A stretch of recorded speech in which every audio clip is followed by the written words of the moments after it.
The Birthday Party. Introduction. The Birthday Party, 1958, is the first full-length play by Harold Pinter and one of Pinter's best-known and most frequently performed plays. After its hostile London reception almost ended Pinter's playwriting career, it went on to be considered a classic. The play is about Stanley Weber, an erstwhile piano player in his 30s, who lives in a run-down boarding house, run by Meg and Petey Bowles, in an English seaside town, probably on the south coast, not too far from London. Two sinister strangers, Goldberg and McCann, who arrive purportedly on his birthday and who appear to have come looking for him, turn Stanley's apparently innocuous birthday party organized by Meg into a nightmare. Summary. Act 1. Morning. While Meg prepares to serve her husband Petey breakfast, they engage in some mundane and comic banter, exchanging questions with obvious answers such as Petey, "Is that you?" "Yes, it's me." 19. Petey, a deck chair attendant, tells Meg that two men who came up to him the previous day are looking for someone. A certain person and need a place to stay for 1 or 2 nights. 22. After Meg asks Petey if someone is up yet and when he will be down. 24. Speaking of this person as if he were a little boy, she goes to the kitchen door to call upstairs to him, disappears upstairs, from which off-stage laughter ensues, and Stanley, described as a man in his late 30s, 23, who is disheveled and unshaven, enters from upstairs, and Petey welcomes him with "Morning, Stanley." 24. Given the way they have been referring to him prior to his entrance, audience members unfamiliar with the play might assume Stanley to be their son, as Meg tells her husband when he relates the newspaper report about some girl Lady Mary Splat having a baby, "I'd much rather have a little boy." 21. But, the dialogue eventually reveals that Stanley is their boarder, who has lived in their house for about a year, as Meg tells Goldberg later. 43. Alternatingly maternal and flirtatious towards Stanley, Meg serves him tea and breakfast, but he disagreeably complains about the quality of the food and teases her by applying the word succulent sarcastically both to her dried-out fried bread and to Meg herself, leading her to object naively to his using such a word to a married woman. 28, while bringing it up again shyly, "Am I really succulent?" 30.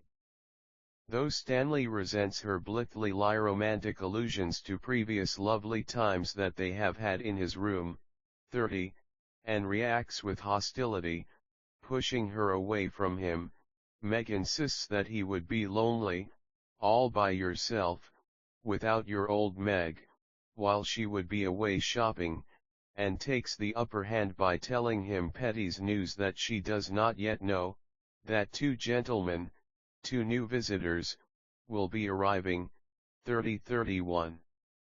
At this information, Stanley appears concerned, suspicious, and disbelieving, asking her details and accusing her of saying it on purpose to get back at him. 30-31. He says he may be leaving for a new job in Berlin, but the discrepancies in his stories about his piano playing on the pier and his having once given a concert make the offer of any such job and his having a career as a pianist suspect. 32-34. In the midst of their argument, just after Stanley threatens Meg, advancing upon her, with a wheelbarrow in the van that Meg claims the 2 men are arriving in, there is a sudden knock on the front door and Meg goes off stage, while Stanley listens at a voice coming through the letter box, and Meg carries on a conversation with the still disembodied voice about some mysterious it that has just come. 36. Lulu enters, carrying in a package delivered for Meg, who sets it aside before going out to shop. While Meg is away, Stanley makes an oblique offer asking Lulu to go away with me, but when Lulu pins him down, asking, "But where could we go?" she learns that Stanley actually has nowhere in mind. 37. Right after Lulu exits, Goldberg and McCann arrive, but Stanley immediately sidles through the kitchen door and out of the back door before they can see him. 38. And they engage in some conversation about how Goldberg knows that they have found the right place. 38-39. McCann seems nervous and Goldberg confident about doing the job. 40. And, fulfilling McCann's request, Goldberg reassures him but speaks only vaguely about this job they have to do with bureaucratic cliches. 41. Nevertheless rendering McCann satisfied. 41. After Meg returns from shopping and meets the men, 41-42, Goldberg wins her over with exaggerated politeness. "How often do you meet someone it's a pleasure to meet?" and she reveals Stanley's name and a garbled version of Stanley's earlier account of his concert.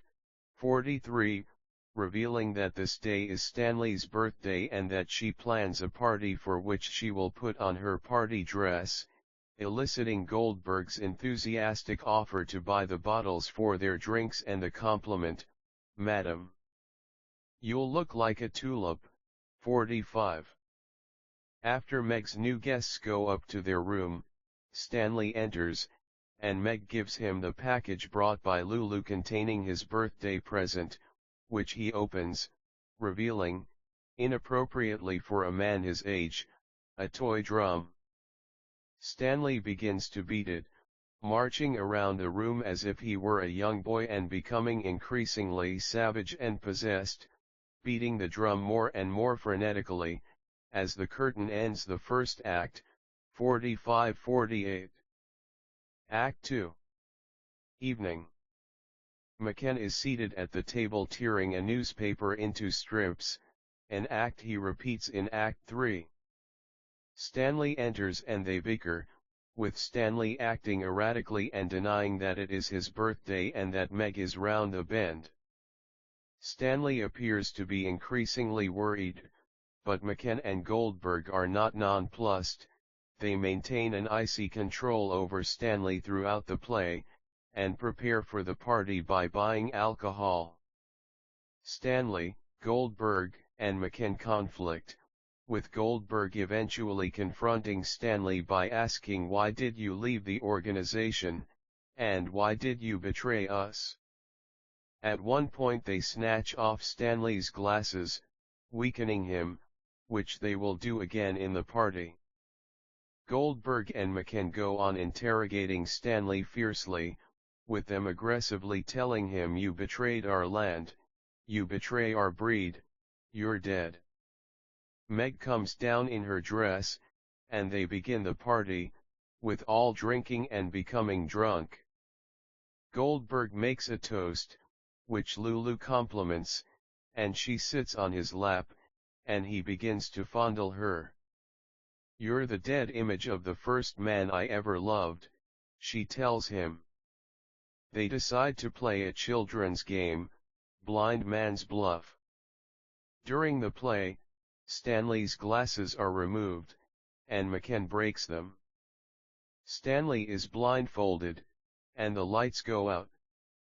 Stanley seems to exert more power for a time, and also seizes Meg's throat, threatening the mother figure, or co-conspirator. McCann and Goldberg rush to help her and throw him off. In the dark, Stanley grasps Lulu, and she faints. He picks her up and puts her on the table.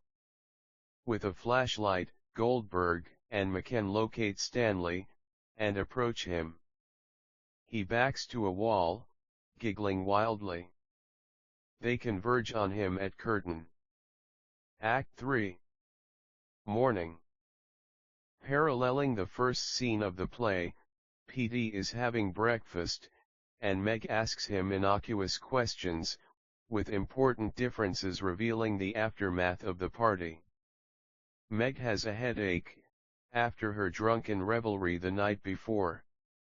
Suspiciously, Goldberg and McCann are in Stanley's room, and he seems to be wholly passive now.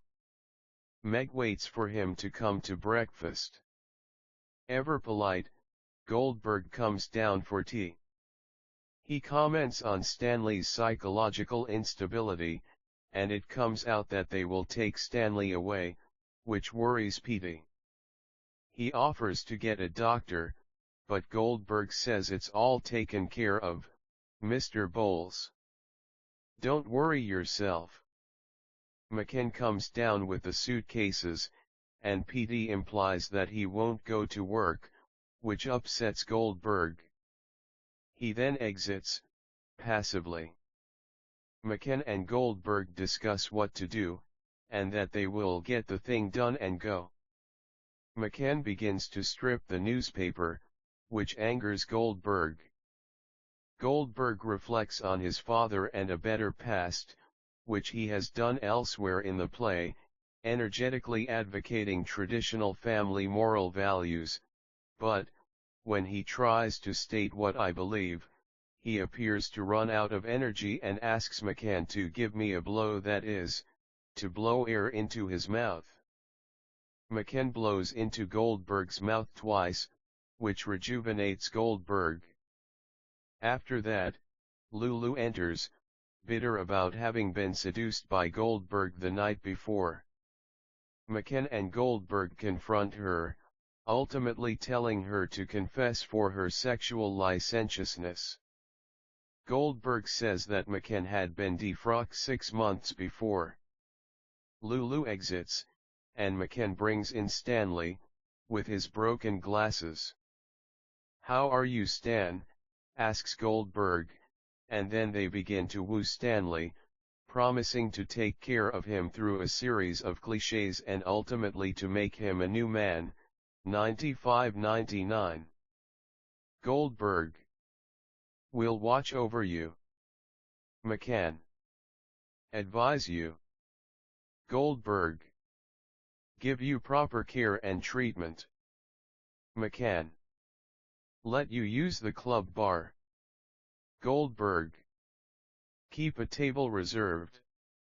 McCann: "Help you acknowledge the fast days." Goldberg: "Bake you cakes." McCann: "Help you kneel on kneeling days." Goldberg: "Give you a free pass." McCann: "Take you for constitutionals." Goldberg: "Give you hot tips." McCann: "We'll provide the skipping rope." Goldberg: "The vest and pants." McCann: "The ointment." Goldberg: "The hot poultice." McCann: "The finger stall." Goldberg: "The abdomen belt." McCann: "The ear plugs." Goldberg: "The baby powder." McCann: "The back scratcher." Goldberg: "The spare tire." McCann: "The stomach pump." Goldberg: "The oxygen tent." 97-99. Overpowered by their rhetorical prowess, Stanley appears catatonic and does not respond. "Still the same old Stan. Come with us." "Come on, boy," says Goldberg. They begin to lead him out of the house toward the car waiting to take him to Monty. Petey confronts them one last time but passively backs down as they take Stanley away, broken, calling out a line that Pinter later has claimed to be the most important that he has ever written: "Stan, don't let them tell you what to do." After Meg returns from shopping, she notices that the car's gone and, referring to Goldberg and McCann, asks Petey, "Have they gone?" Even though PD confirms their departure, yes, she still wonders, won't they be in for lunch?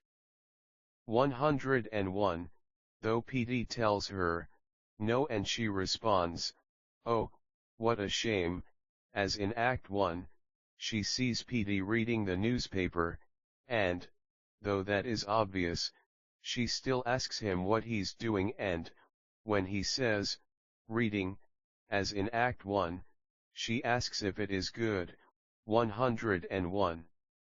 Also, as in Act 1, she wonders where's Stan, and whether he's down yet.